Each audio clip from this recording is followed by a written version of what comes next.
commencer par remercier le CERM pour l'organisation de cette rencontre autour de la guerre génocidaire sur Gaza. Je voudrais ici exprimer toute ma frustration et la frustration de nombreux êtres humains sur cette planète face au massacre perpétré contre le peuple palestinien, mais aussi ma frustration en tant que parlementaire parce qu'on n'a pas pu tenir une telle rencontre au niveau du Parlement.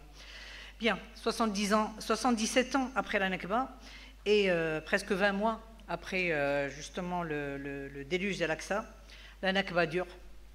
Et ce conflit qui a fait couler plus de sang d'innocents que d'encre perdure.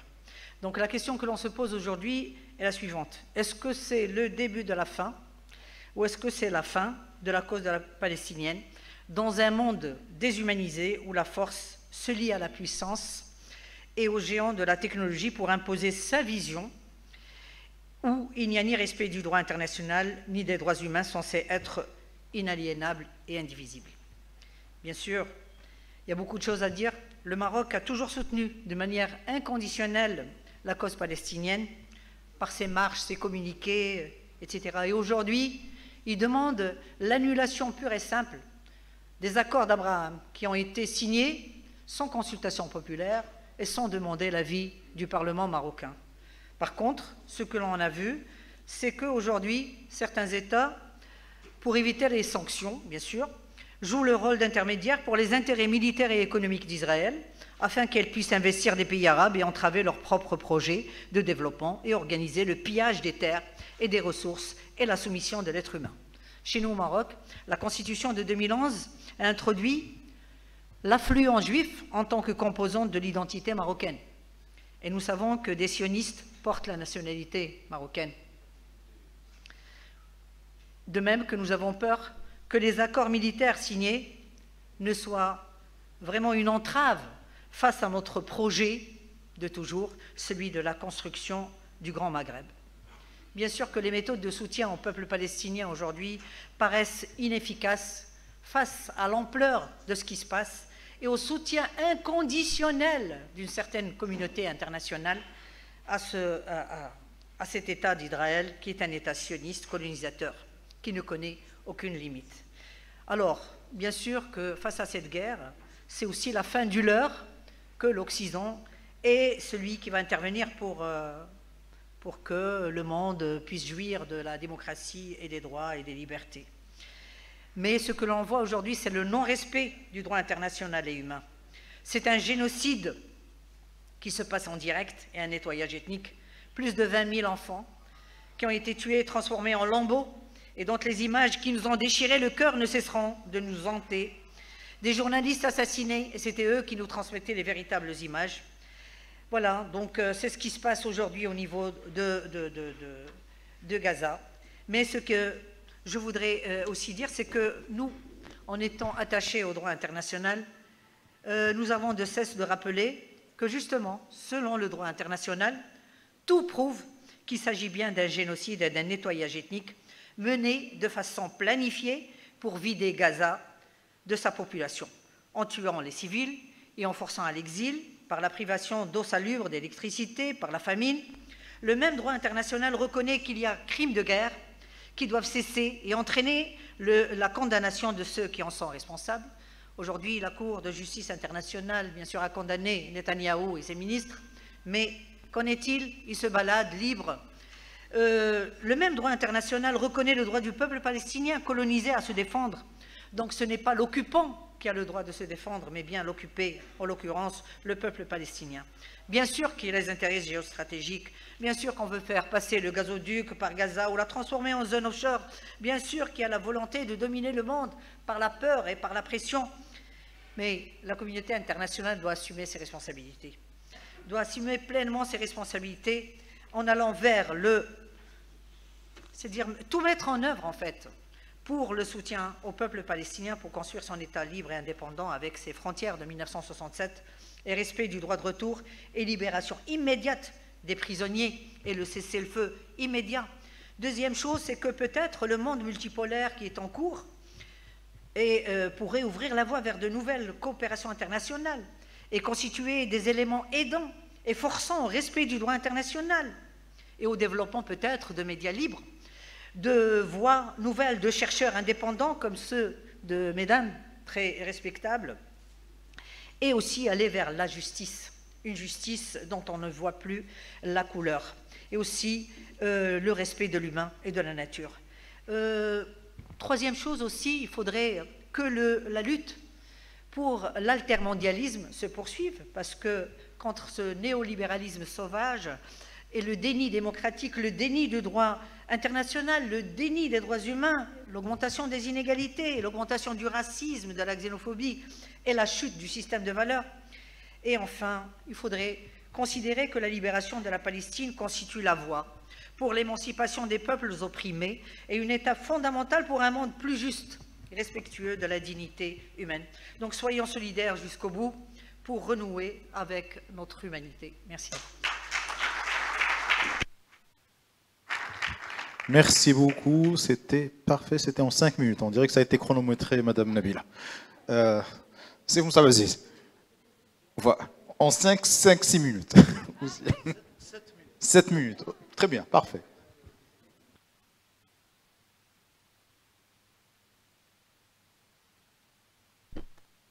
Merci, Serla. Je vais lire un extrait que je sors d'une lettre ouverte que je vais envoyer aux universitaires et académiciens européens. Je suis historien, et donc la colonisation est un de mes objets de recherche. Je fais partie de la 3e génération des historiens du Maroc. Nos aînés, notamment Qabli, Ayyash, Laroui, Boutalab, Zneibar, Hajji, Tazi et j'en passe, se sont attelés à décoloniser l'histoire du Maroc et du monde arabe. Leur historiographie, bien qu'elle a déconstruit le récit colonial en partie, elle a construit un récit national charpenté par une bonne dose d'idéologie. La seconde génération a pris un peu de recul par rapport à la première. Elle a notamment élargi le territoire de l'historien en y incluant la période coloniale et en explorant le social, le culturel et l'économique. Ma génération a continué dans ce sens en formulant de nouvelles problématiques, revisitant les anciens sujets et les anciennes approches. Ainsi, l'après-indépendance est devenu objet d'histoire et d'interrogation historique, y compris l'État national dans son temps présent. Ainsi, la colonisation n'expliquerait pas toute seule tous les maux de la société, ni les carences de l'État, ni encore l'amalgame du culturel. La colonisation comme objet d'histoire est interrogée comme fait colonial, à multiples impacts sur les structures marocaines pour mesurer ce que ce fait colonial a détruit et ce qu'il a construit et légué. L'apport des sciences de l'homme et de la société, notamment la sociologie, la politologie et l'anthropologie, nous était très essentiel. Comment alors qualifier le protectorat, qui était la forme marocaine du fait colonial? Ma génération, tout en déconstruisant le discours de la mission civilisatrice de l'Occident en pays colonisé, n'a pas systématiquement diabolisé l'Occident. Elle a qualifié le protectorat européen au Maroc d'ambiguïté. D'un côté, l'occupation militaire avec son lot de carnage et de crimes contre l'humanité, l'expropriation des terres, l'embrigadement des populations et la mise en minorité des Marocains et la confiscation de leur souveraineté. De l'autre,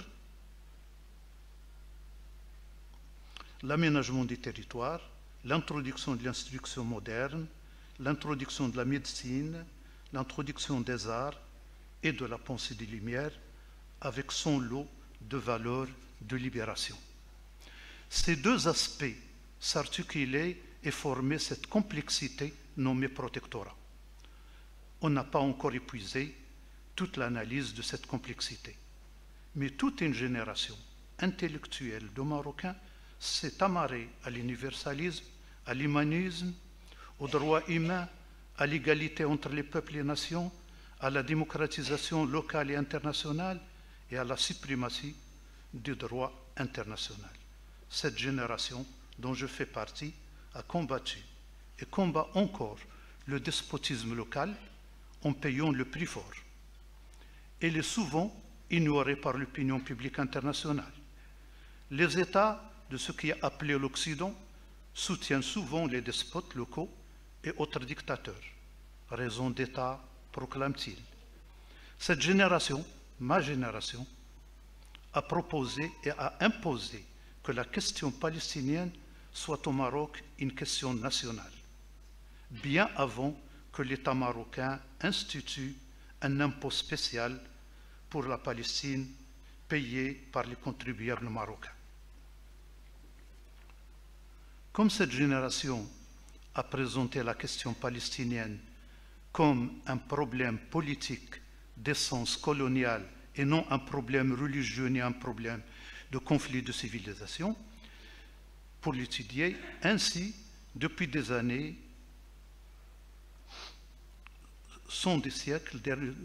depuis les années 60 du siècle dernier, on n'a pas cessé de marteler que nous combattons le sionisme et non le judaïsme.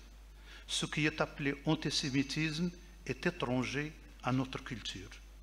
Aujourd'hui, le gouvernement israélien de Netanyahou, gouvernement terroriste, est en train de commettre un génocide contre les Palestiniens de Gaza et des crimes contre l'humanité en Cisjordanie, au Liban et en Syrie.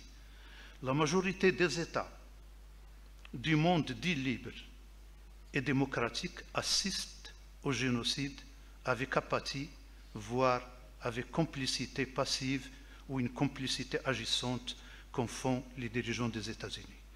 Mais ce qui secoue plus ma génération est la caution intellectuelle et académique que fournissent les héritiers de Lumière au génocide en cours à Gaza, soit par leur silence, soit par leurs rares commentaires mous, soit par leur discours démesuré sur les événements du 7 octobre, soit encore par leur délire sur l'antisémitisme et l'amalgame entre judaïsme et sionisme. Certes, la configuration du monde change dans la violence et la douleur. Des empires prédateurs apparaissent et s'affirment. Mais où est la conscience critique de l'humanité? Sommes-nous à la veille d'un hégémonisme obscurantiste ou s'agit-il d'un tournant inédit qui détruirait en même temps l'humain, la terre entière et la vie? Merci. Merci. Merci beaucoup, Mustafa Bouaziz, pour ces mots extrêmement émouvants. Et je pense que tu fais bien de rappeler quelque chose dont beaucoup de générations sont complètement oubliées, le fait qu'il y avait un impôt de solidarité avec la Palestine au Maroc. Je pense qu'il y a beaucoup de gens qui ont oublié ça ici. Si, incident.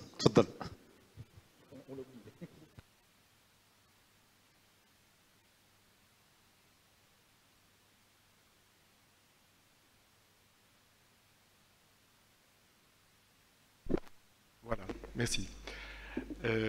Merci au Centre d'études de recherche qui a organisé cette rencontre, et merci de m'avoir invité. J'ai un petit peu honte de parler quelques minutes alors qu'on a fait venir des gens des milliers de kilomètres pour parler pour chacun 15 minutes. J'ai l'impression de voler un temps précieux, mais je vais essayer de dire ma contribution. La question est la suivante pour moi. Enfin, la question la plus fondamentale est la suivante. On est aujourd'hui face à un génocide. Et si on se pose la question, quelle est l'origine de ce génocide? D'abord, la première chose qu'on doit se dire, c'est qu'il n'a pas commencé le 7 octobre. Il n'a même pas commencé en 1948. Ilan Pappé dit que le génocide, que la Nakba, ça fait partie du génocide. En fait, le génocide, il fait partie du projet sioniste intrinsèquement. Dans le projet sioniste, il y a cette idée fondamentale, une terre sans peuple pour un peuple sans terre.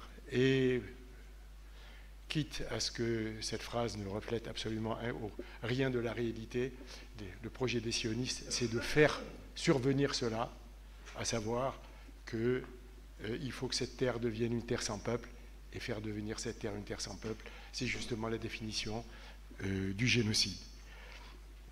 Alors, face à un crime contre l'humanité, moi j'appartiens à un mouvement qui s'appelle BDS, et ce que peuvent faire les citoyens, c'est évidemment d'abord le boycott, mais dans BDS il y a 3 lettres, il y a le S aussi, le S qui sont les sanctions, et la semaine dernière, pour la première fois, on entend que l'Europe envisage effectivement de réexaminer l'accord d'association, et là on rentre réellement dans le domaine des sanctions.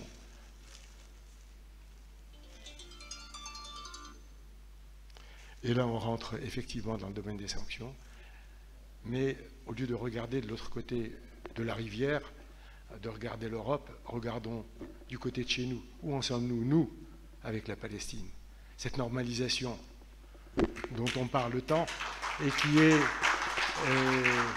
qui a commencé en 1961, si on veut bien le voir, avec l'organisation de l'immigration d'une partie de la population marocaine pour que du jour au lendemain, ils deviennent des colons et des gens qui portent le fusil contre le peuple palestinien, et qu'on veut récupérer avec cette salade constitutionnelle qui s'appelle l'élément hébraïque. Bon, bref, ce serait trop long à développer, je n'ai que quelques minutes, donc je dirais la chose suivante. Nous aussi, nous pouvons jouer un rôle fondamental. Au lieu de continuer dans la voie de la normalisation, qui est quoi la voie de la normalisation? C'est simplement la capitulation devant le fait accompli sioniste, c'est la capitulation devant l'occupation, c'est la capitulation devant le récit sioniste et l'abandon du récit palestinien, d'accord, qui justifie tout, y compris de laisser passer des bateaux qui transportent du matériel militaire et qui s'arrêtent à Tanger pour apporter du matériel militaire à l'armée qui est en train de faire qui est en train de commettre la guerre génocidaire. Mais non seulement ça, c'est qu'on a reçu la division, ou allez savoir comment ils appellent ça, Golani, qui, il n'y a pas moins de 2 mois, sont responsables de massacres de civils, de massacres de travailleurs de la santé qu'on a retrouvés assassinés avec les mains liées avec des menottes, d'accord? Ces gens-là, on les a reçus pour le travail avec pour les opérations militaires dans le cadre du Lion de l'Afrique. C'est ça que nous devons refuser, et nous avons une responsabilité, nous Marocains, peut-être plus que les autres, parce qu'il suffirait qu'un pays, de ces pays qui sont tombés dans la comédie abrahamienne qui est voulue par les Américains, par Trump et ses troupes évangélistes, qui sont les sionistes d'avant l'heure, puisque depuis le milieu du XIXe siècle, ils disent que la venue du Messie nécessite le fait de rassembler tous les Juifs à l'intérieur de la Palestine. Ils ne disent pas ce qu'ils vont en faire, mais enfin, ça fait partie de leur projet, et évidemment, ils appuient le sionisme. Ils ont aidé à créer l'idéologie sioniste aussi comme une partie de l'idéologie coloniale. C'est leur contribution. Et aujourd'hui, derrière Trump, ils sont en train de pousser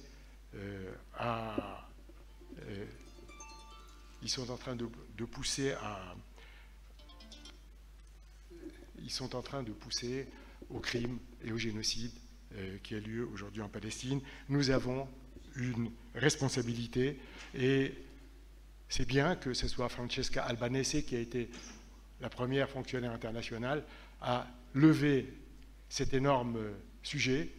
Comment se fait-il que le Maroc reçoit l'unité Golani? N'oublions pas, nous avons affaire à des gens qui détruisent les cimetières. Je n'ai jamais oublié que le culte des morts le culte des morts et le respect du culte des morts, c'est le premier pas vers l'humanité.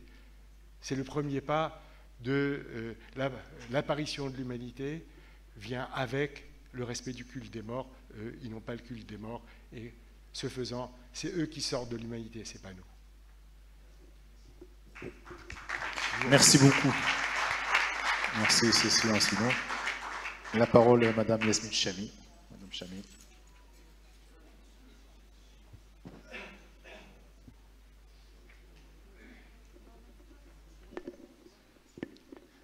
Je vous remercie d'être venu de loin pour nous éclairer.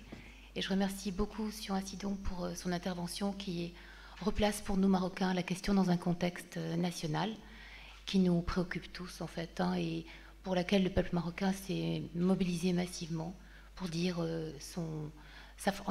pour manifester en réalité ce qui s'apparente à une fracture avec la représentation politique nationale. Je pense que ce qu'on appelle la question palestinienne, qui est aujourd'hui le génocide palestinien, nous convoque à plusieurs égards. Elle nous rappelle qu'on n'est pas humain, on le devient. Elle nous rappelle aussi qu'on peut devenir inhumain, c'est-à-dire quitter l'humanité, et que ça ne tient à rien. Je crois qu'il est important pour la mise en contexte de rappeler que l'origine du problème palestinien, de ce qu'on appelle le problème palestinien, c'est l'Europe aussi. C'est-à-dire qu'en fait, la Shoah a eu lieu en Europe et que la question de la réparation a été posée dans l'empire colonial. Et donc, en réalité, le choix de la Palestine, en fait, même si les premiers sionistes, en fait, hein, le début du sionisme date du milieu du XIXe siècle, le choix de la Palestine, le choix final de la Palestine, puisque c'était un choix par étapes, vient quand même questionner les rapports très problématiques entre l'Europe et le monde arabo-musulman. Il y a là la déposition de la question européenne en plein Moyen-Orient. Je vous rappelle quand même que la question, dire que le Moyen-Orient et le Moyen-Orient, c'est toujours par rapport à une position européenne, hein, il n'est moyen que pour l'Europe. Donc on est déjà dans une positionnalité politique qu'il ne faut pas oublier. Et puis, bien sûr, la question du génocide, moi je voudrais revenir là-dessus, c'est un génocide qui est programmatique, effectivement, comme la répression à Sidon, qui est complètement intégré, qui fait partie intégrante en fait du projet sioniste, hein, qui n'imagine pas l'existence d'un autre peuple que ce qui est appelé d'ailleurs de manière indue selon Shlomo Sand le peuple juif. Hein, pour Shlomo Sand, il n'y a pas de peuple juif. Et effectivement, hein, les juifs d'Europe étaient disséminés à travers le territoire européen. Ils sont arrivés dans cet État nouvellement créé à l'origine de l'État d'Israël, c'est-à-dire au moment de la Shoah en Europe, les négociations avaient commencé en fait, hein, avec les dirigeants du mouvement sioniste. Et on sait que une partie des Juifs d'Europe ont été sacrifiés volontairement par certains leaders sionistes pour permettre la création de l'État d'Israël. Donc la question des otages pour moi et le fait qu'ils soient à nouveau sacrifiés, de même que pendant la manière dont l'armée israélienne a bombardé le kibbutz en fait, faisant plus de morts civiles. Je le rappelle que le Hamas quand même, c'est une chose qui a été éclipsée par la presse occidentale largement. Il faut le rappeler. Hein. Donc en fait, le sacrifice des vies israéliennes ne date pas non plus, ou juives en tout cas, ne date pas non plus d'aujourd'hui. Il y a une continuité historique du sacrifice par les leaders sionistes en fait. Hein. Et donc dans le projet politique du sionisme, il y a un cynisme de départ qui est absolument fondamental et qu'il faut comprendre, sinon on ne comprend rien à ce qui se passe en Palestine. Je voudrais dire aussi que ce qui est absolument frappant, et je pense que de ce point de vue-là, ce qui se passe en Palestine aujourd'hui et qui nous horrifie tous, vient dévoiler la matrice en fait, hein, du monde post-Deuxième Guerre mondiale mis en place par les puissances occidentales. Il n'y a jamais eu de communauté internationale, nous savons aujourd'hui. C'est une communauté occidentale qui gère le monde en fonction des intérêts occidentaux. Et le génocide à Gaza aujourd'hui, en réalité, nous rend lucides parce que nous avons été naïfs, nous avons été colonisés. Moi, j'ai un grand-père algérien qui a été torturé, qui a perdu un doigt de pied, coupé par l'OAS. Donc, nous savions très bien dans nos chairs ce que signifiait la colonialité. et surtout ce que signifie la colonie de peuplement. Ça a été théorisé en particulier par Frantz Fanon et Edouard Said de manière magistrale. Ça veut dire remplacer un peuple par un autre peuple, ça veut dire nier l'existence d'un peuple, ça veut dire l'arracher à sa terre, le déplacer et en faire chez lui ou une minorité exploitée ou totalement un peuple sans terre. C'est le projet colonial, sioniste, raciste d'Israël, il faut le rappeler. Israël pratique une politique d'apartheid, s'en fait un État paria, au même titre que l'a été l'Afrique du Sud. Je crois que la très grande complaisance de l'Occident à l'égard de cet État dont la brutalité excède tout ce qu'on peut imaginer vient en fait d'une parenté politique dans le projet colonial. Il y a dans les sociétés occidentales, qui ont été porteuses aussi de valeurs humanistes évidemment, hein, et à prétention universelle, mais on voit bien que la réalité de l'universalisme peine à exister. Il y a dans ces sociétés, dans le fil de leur histoire, quelque chose de l'ordre d'une discrimination systémique, d'un mépris pour des cultures et des peuples, qui est aujourd'hui reconduit dans les politiques migratoires, la manière dont on traite les gens qui traversent la Méditerranée, dont on les laisse mourir en Méditerranée avec un cynisme absolu. Je crois qu'il y a quelque chose comme une parenté, je ne vais pas dire spirituelle, mais en tout cas une parenté politique systémique que nous devons avoir le courage d'observer, de même et de comprendre, pour pouvoir à notre tour être capable en fait d'inventer les valeurs de demain, qui ne peuvent pas être les valeurs actuelles véhiculées par les, je dis entre guillemets, démocraties occidentales qui ne méritent plus leur nom de démocratie. Je crois qu'il faut qu'on ait le courage de penser que ces démocraties qu'il faut les refonder, et je crois que ça va être un projet politique commun. Actuellement, je travaille avec le professeur Achille Mbembe sur un projet qu'on appelle celui de la démocratie substantive, qui serait une démocratie portée par les peuples et qui met au centre de son projet politique la question du care, c'est-à-dire du soin, le soin aux vivants, à tous les vivants, le soin à la terre, pour permettre que la vie continue. Nous sommes dominés par un nécrocapitalisme fossile, totalement mortifère pour l'environnement, pour les êtres humains, pour les plantes, pour les bêtes, pour tout ce qui vit, pour tout ce qui vibre, et tout ce qui nous donne envie de vivre aussi. Et la Palestine aujourd'hui, malheureusement, est l'épicentre en fait de cette logique de nécrose en fait du monde, hein, d'impossibilisation de la vie. Au-delà du génocide, et avec le génocide, nous assistons à un urbicide, à un culturicide, à un écocide, en fait, hein, qui vise à rendre la vie littéralement impossible en Palestine, pas seulement pour les humains, mais pour tout ce qui vit.